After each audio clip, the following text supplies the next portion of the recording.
All right, we're back with the second half of this episode of Trade Secrets, and we traded out. And Pete decided that Billy would be the one to stay with me. So Billy's back, and then we're joined by two of their success stories here. We got Blayson and Carter, and I'm kind of let them kind of tell their stories a little bit, but also get a little bit more in the weeds on the types of programs that y'all do, the length of time that it requires, the ins and outs of what it is like to do it at a technical college here in the state of Georgia versus how y'all do it. Um, we'll kind of get into that. So, you guys both introduce yourselves. What are you doing now, and how did you get into it? So right now I'm a Boilermaker. I just got my fitter book this past week. Um I just got done with a job up in Tennessee. I was working at Sequoia Nuclear Plant for Acon especially. Okay. Um and then I'm looking to go to Illinois here in about 2 weeks. I got to test in, take a weld test, which you'll hear that a lot here in the next when we talk. You're gonna take a lot of weld tests in this career. But yeah, I'm trying to stay on the specialty side of everything, and So, what does that mean, specialty, when you say so that? um, in the welding field, I wouldn't say that there's two different types. I mean, you got your normal trade, when you guys paper mills, which especially they still come into paper mills, but these really hard jobs that a lot of companies will not take, especially will come in and do it. It's pretty much like I wouldn't say the grunt work, but we're doing a lot of the harder jobs like the newer jobs, like this MSR change out we did in Tennessee. That was one of the first. There was one more at that same plant 10 years ago, but it wasn't really a success. And there's multiple things that go in to make a project a success. I mean, there was a lot of injuries on that job, Okay. which we were talking about a minute ago. Safety's huge in the nuke plant. Um, it was behind schedule, which in Nuke you got to. I mean, they have every weld planned out by hour. Wow. So if you get, which is it's called critical path, if you get behind schedule, um, you literally have to give an hourly update to the plant of what's getting installed, what's happening, where are we at, and how are we going to get back on schedule. So it is the apex of accountability, Absolutely. hour by hour. Oh yeah. So when he says it, he's talking about a nuclear power plant. I would say that's a place where we want safety to be Oh yeah. Absolutely. utmost. Yeah. I So mean, we were talking about this offline, that it's the safety briefing every day. every day, every morning, or on my case, I was on night shift, so we were on 7/13, so we were working 13 hours a day, 7 days a week for about 2 months, um, and my shift started at 8. I would have Billy can back it up. At every nuke plant you go to, you're gonna have a walk, so you're gonna have to give yourself about an hour, get in there, go through security. That's because it's pretty much like you're going through an airport terminal. I Okay. mean, you have to take all your belongings off, put it in a bucket. It goes through a scanner, and then you got to walk in this thing that pretty much scans your whole body, and then you might get caught by security, and they'll do a pat down, whatever. It's random, but yeah, every right before our shift starts at about probably about 7:45 till about 8:15, they would take. I mean, everybody, iron workers, laborers, fire watch, hole watchers, Anybody, everybody. anybody that's going to be on that job site or a part of it in any way. They have a huge safety briefing. Our safety guy, Acon had their own safety guy, DNZ had their own safety guy, and then the plant obviously has their own safety officials. Okay. And they give you a rundown of everything that's going to be going on that night and how we can be safe. I mean, they're pointing what PPE is going to be required, which usually, just being in the plant, earplugs. I mean, the turbine building is very, very loud. Those turbines are very loud because we were working next to an active unit. So there's unit Ooh. one, unit two. We were on unit one, so that whole unit was down. Okay. And then unit two, which was probably a couple 100 feet next to us, was active. So that turbine was spinning. Um, and it's very loud in there, so you have to wear earplugs constantly, safety glasses at all times. Safety glasses are a big thing, and you'll hear more about that. I mean, safety glasses, if that's something, you'll get walked off the job immediately. Yeah. Well, to me, if I'm regular Joe citizen here listening to this about how workers that are going in to fix, repair, restore, whatever it is on a nuclear power plant, if this is all that they have to do just to get onto the job site, Absolutely. to me, that offers me a lot of assurance. that our power systems are secure, right? I mean, Yeah.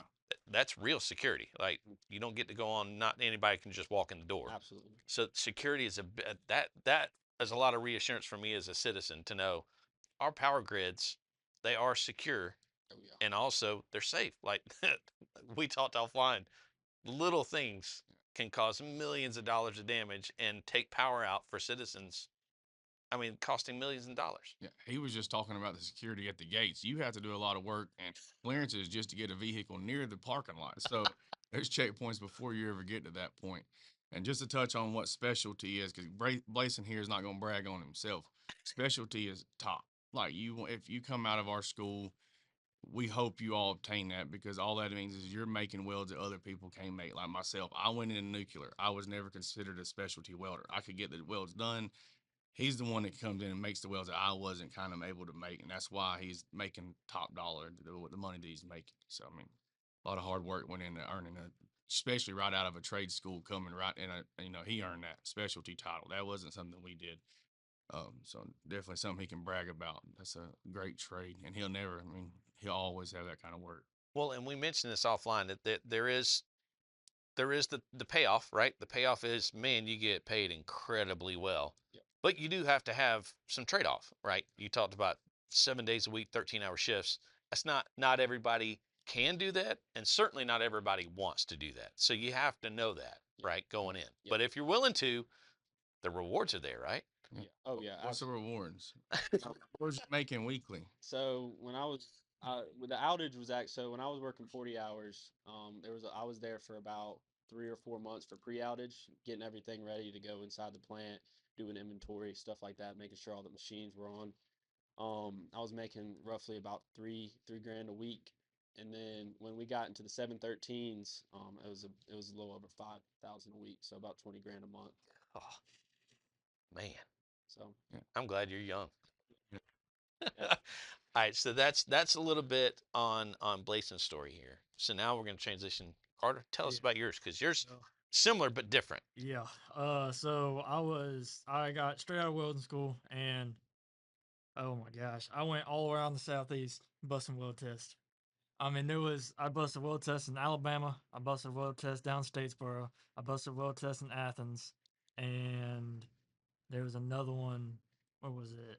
south up It was near Tennessee. Tennessee. Yeah, in Hartsville, All right, and it was just back to back to back. all right, so explain, y'all. You mentioned them already. What is a weld test and what is busting a weld test? All right, so when you get into the weld, you get a oh my gosh, what's it called?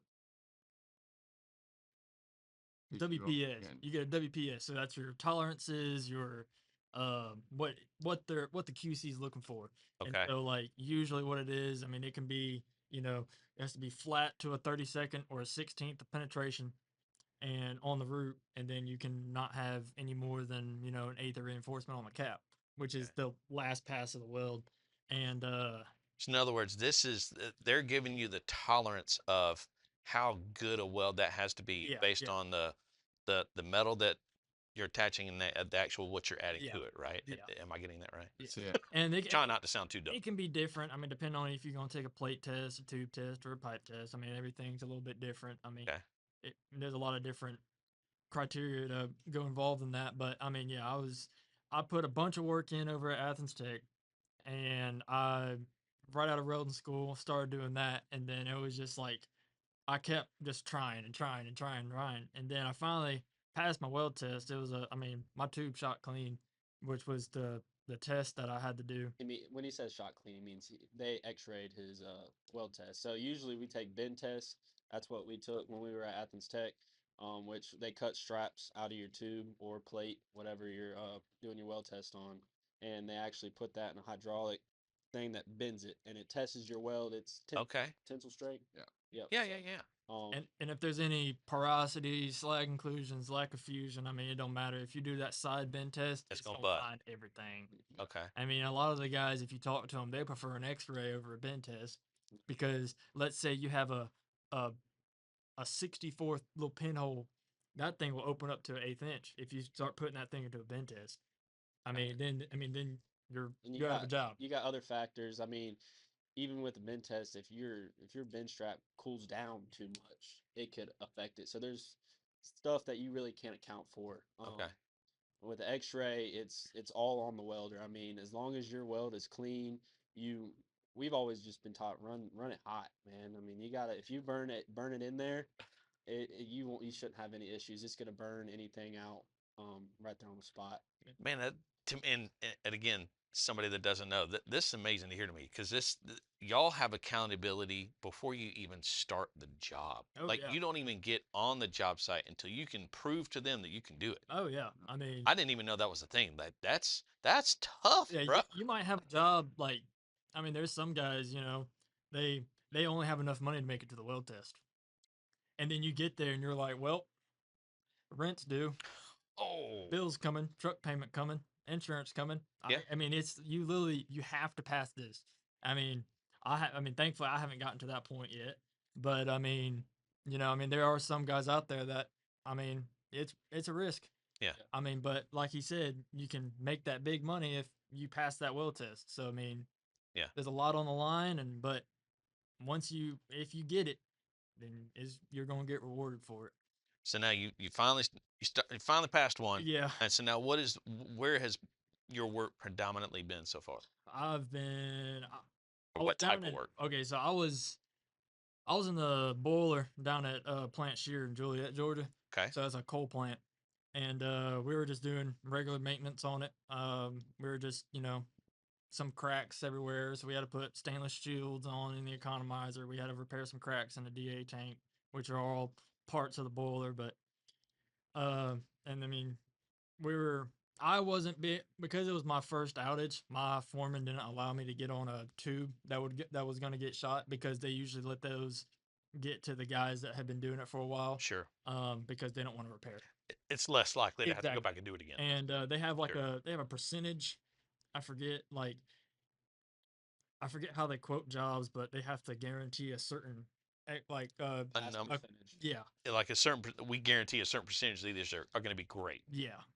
Did I get that right? And so the foreman will pick the guys who do They- the weld, so they know that okay, he's been doing it for a while.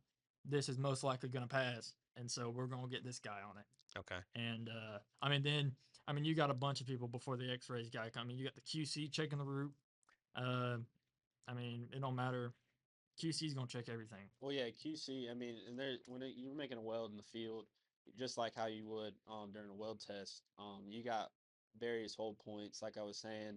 In the nuke plant I was in, you got to have the QC body fit up, which is just usually a few tacks, and that's just what it's going to look like before it's welded out. Okay. And then you'll usually have one more hold point, whether it's right before you cap it or finish the weld, or after you put your root in. That's usually a pretty good hold point. And then they'll come in and they have to sign off on every single one of these. And usually they'll buy it off one more time once it's completely finished. So I mean, the QCs and on the job I was on, there was in each MSR there was 6 MSRs. There was, I mean, over 350, 400 welds, and those QCs are having to buy those off. I mean, 3 or 4 times per weld. Yeah. Yeah. Wow. And you get, I mean, then the QC, and then they'll come in with the X-ray tech, and then they'll, I mean, some welds, not all welds are having to be X-rayed, but I mean, some of the welds that are pressure, then Yeah. they'll have to Okay. shoot it with a X-ray and then make sure there's nothing wrong with it. So Cause you under pressure, you definitely want that to not have an issue. Oh, Yeah. absolutely. It can Yeah. be catastrophic for sure. oh yeah, something Yeah. can something can blow up.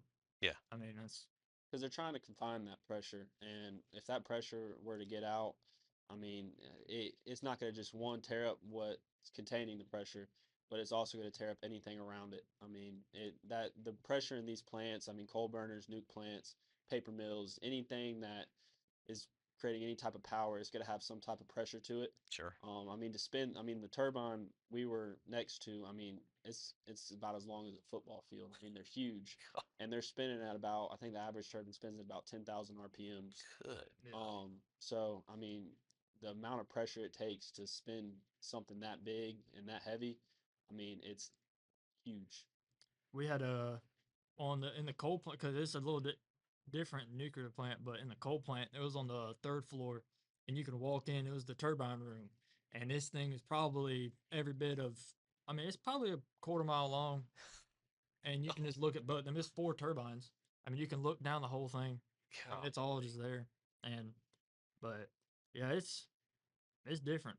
That's for sure. Well, I mean, it makes sense the size that we're talking about because you're talking about plants that power how many Millions of multiple millions of homes, right? And golly, that's just, I mean, we were talking about it offline, but I mean, yes, there are a lot of risk and there are a lot of things that can go wrong, but man, when everything goes right, you can walk off that job site proud that you're helping provide power for millions of people. yeah, That's pretty dang cool. very rewarding. Um, but yeah, But yeah, Now, I want to go back to both of y'all talked about, the weld tests, right? And being prepared for those and knowing how. So, Billy, I want you to speak to that. How is it that y'all make sure that when they come through a program like yours, they're prepared for that type of stuff? So first, we put what we teach them is always the correct path, but we go out and make relationships with the companies. Like the place he went, we made relationships with them. You find out the gate test or the weld test because every company has their own. It's a little different. And we after they they've been in our program and they're working ahead, like Blayson's story, probably a month into the program he was already welding tube and pipe. Same with him because he knew this was their path, so they come in, work ahead. We're starting them on them gate tests immediately so that they have 1,000 tries at them and practices. They're practicing the same stuff over and over and over, and they're hearing us say, no, it ain't good enough, do it again, over and over and over, and they probably get tired of hearing it. But if you do something 1,000 times versus the first time, it's going to be a lot better. And there's a reason why, you land at these jobs. We try to prep anywhere you can end up, Delta, nuclear plants. We find the gate test of that company, and you will start it immediately practicing. That's the best way we found to make them successful. It's as real world as you can make it. Oh yeah, and we make them prep, we make them cut. They do their own fitting. All of that's 100% on the student. Like it's not benefiting them for us to hand them two clean coupons and then expect them to learn the fitting aspect of it. Because when they go into these jobs, like they said, most of the time you're your own fitter. You're the one fitting up your test coupons. You're the one doing that. And students out of our program are always going to learn that because we start with that. Yeah. Because if you don't know how to prep your own metal and get it ready to weld, then you're never going to go pass a weld test. They're not going to let you strike off on it. Gotcha. All right. So now explain like the time factor of the different types of programs, like where you guys used to be at Athens Tech and what Workforce Innovators of America does. Like, how do those look different? Well, main thing is we have multiple programs here at Workforce. So we start off. Let's start with Goodwill. This is a great program. We partnership with them. If you go through and qualify through their program, they pay 100% for a student, and it's 1 month, and they're going to be learning MIG welding, and we're going to do sheet metal tests, and then we'll work your way up there. If you pass sheet metal, we're going to go to fillet welds, and we can go to groove welds, depending on how you progress. So that program is 1 month. That's what we like to get these people in, get them out, get them an intro job. Yeah. Then if you come back to our welding school or our welding academy, we have a 6 month is where you're going to learn D1.1 structural. So you're going to learn MIG, flux, stick, and TIG. And that can be 6 months or less depending on how you work ahead in that class. But 6 months, at the end of the 6 months, if you choose to be like one of these gentlemen, you want to weld tube or pipe, we're going to have a full tube and pipe class that has pipe fitting, all the stuff that required with it. So that, or we're going to have aircraft or just a fabrication. Because, some people want to come through and learn welding. They don't want to be able, or they might not be able to weld pipe, but they can still go get a job welding structural and making good money. Okay. So the full program, if you want to do what they did, is going to be a year. Okay. If you just want to do structural stuff, you're going to get all those in 6 months. Wow. And so what I'm hearing is like if you get in and that first that first intro class and you're happy with that, Yeah. and you can get a job with that, have at it. Yep. But if you want more, if you want to, if man, this is turning my gears, Okay. I like this. Y'all have got space for them to do. Oh, we've got tons of space. We've got room for our guys to come back and practice. You always have a spot to come back and prep for that next test. One of the main differences us and versus back when we was with the state or at Athens Tech is we take all the stuff out you don't need.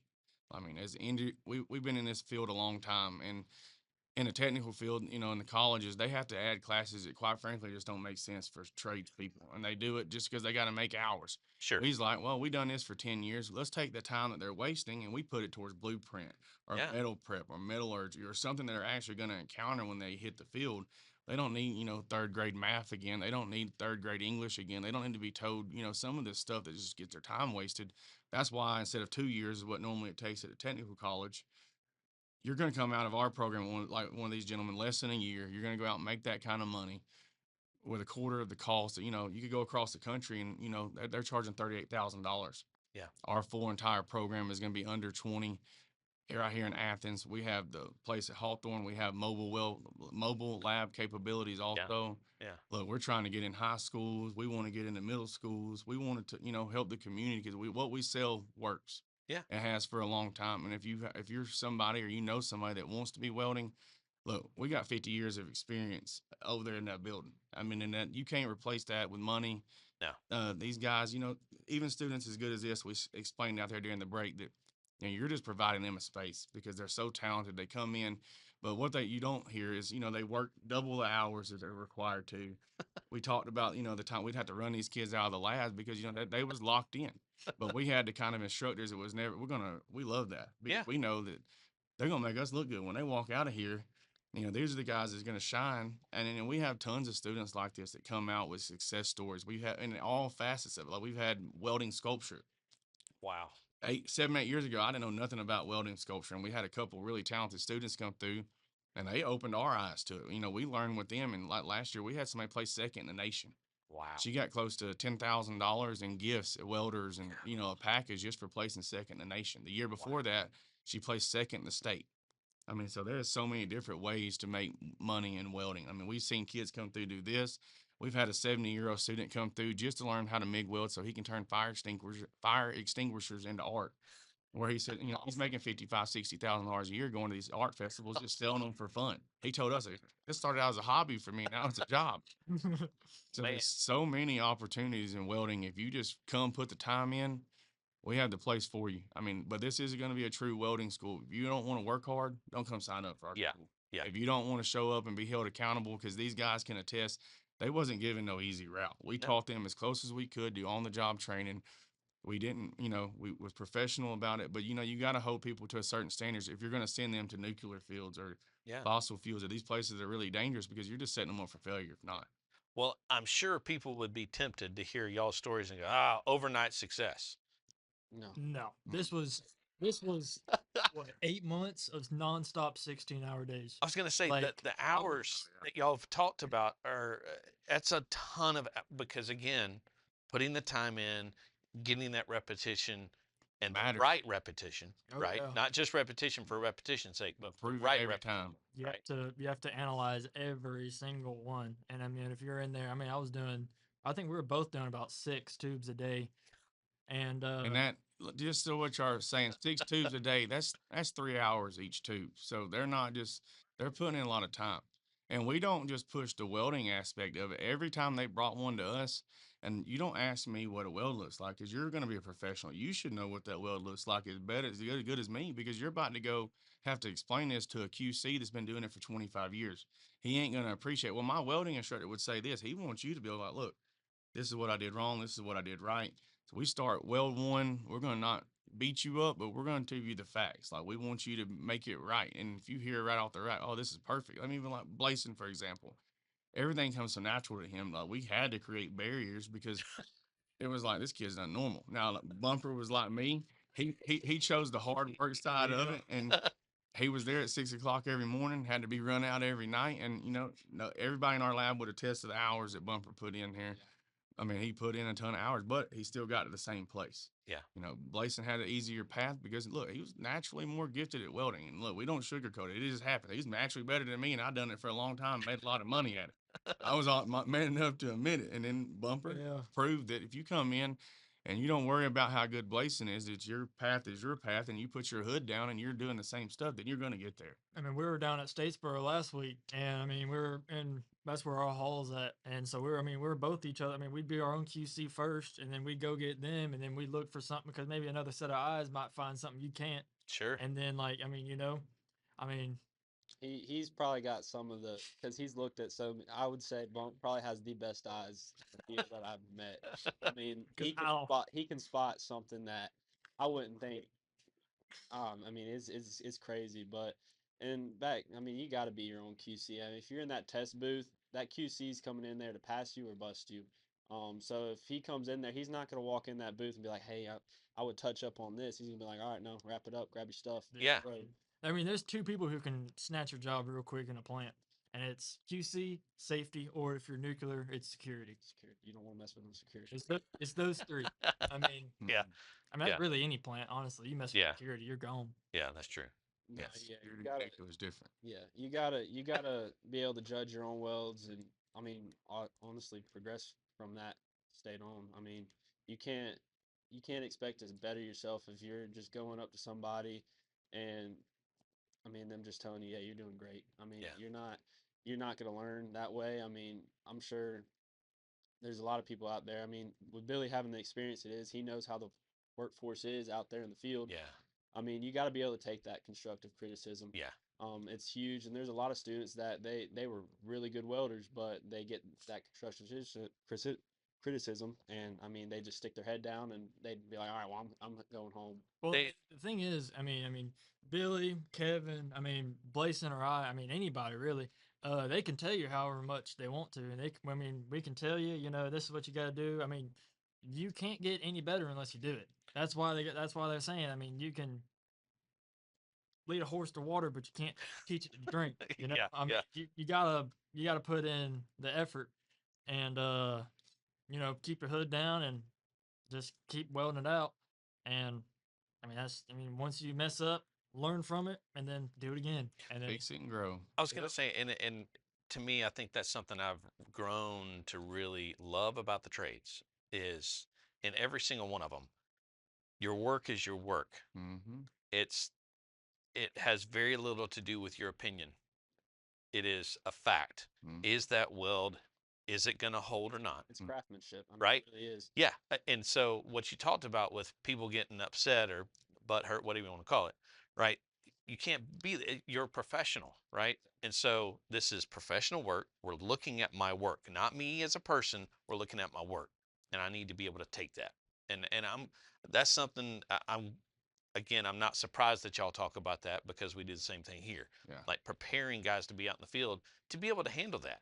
Like this is your profession. This is your job. If they don't tell you something's wrong, that can have catastrophic effects on other people. oh yeah. So, I mean, you drop an earplug in a boiler tube, Oh yeah. it can wreak havoc. wow. It is bad. Just a little tiny styrofoam or whatever made of, like Yeah. a little earplug, and And it can. and QC doesn't matter. They don't care about your feelings at that point. No. Yeah. You can be in there for 20 years. And you drop You're something black- out. yeah, you're blacklisted. Yeah. Yeah, yeah. Another site. No. Yeah. United States. Yeah. Period. So, Oh, Kevin, we come up with a program. I guess it was a couple years back, kind of when they started for the accountability system through our school, and it was, do you show up on time? That you're getting graded on this. Do you just show up and are you on your phone, or are you actually in that booth welding? So we do like mandatory projects. So we know in 6 hours you should be realistically able to do this. okay. So we grade you on that. You bring each one to us where we teach you how to fix it and how to move on past it and better for the next one. Progress points. Yep. You're graded on every minute. If we walk through the lab and you're on your phone, first of all, in our lab, you're not going to be allowed to have a phone. But, if you're just wasting time, we grade you on that, because if it says in our criteria that you need 140 hours to be proficient, it's 140 hours of welding, Work. not on your phone, not in the bathrooms, not hanging out, not making friends. Look, we want people motivated in welding. We want the students to be able to come through with these kind of stories where, for a lifetime, they're never going to have to worry about money. Yep. I mean, and make really good money, life-changing money. Yeah, you're working some crazy hours because 713s is a lot, but bringing home $5,000 a week is something you can do while you're young. Yeah. Put that money up, and then when you get to my age, Kevin's age, you can play golf. What's You can, Or go teach. yeah, go teach. Like, I mean, yeah, like I was working 713s, but also I got done with that, and I've been able to take the past 2 months off. I've been able to go duck hunting, spend time with my family, hang out with friends. I mean, that's what's different about Oh the yeah. career. I mean, yeah, like you're gonna work a lot. You'll probably work about to make a good living. I mean, over in the six digits, you'll work probably 9 to 7 months out of the year, but those other months you get to spend time with your family.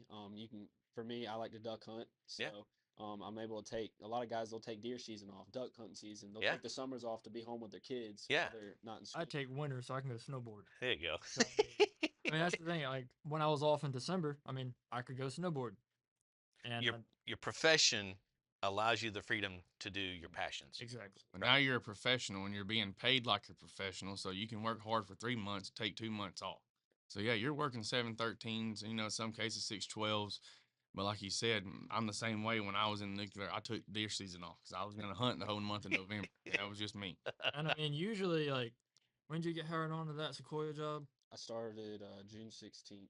So usually outage season is like August to November and like into January, mid February to like early May. Fall and spring. Yeah, Okay. Yeah, usually Okay. have fall and spring outages because that's, I mean, Because I mean, during winter and summer, people are running their ACs at max, and then they're Yeah. out of With their that money. So those in between times. So that's usually when they want plants.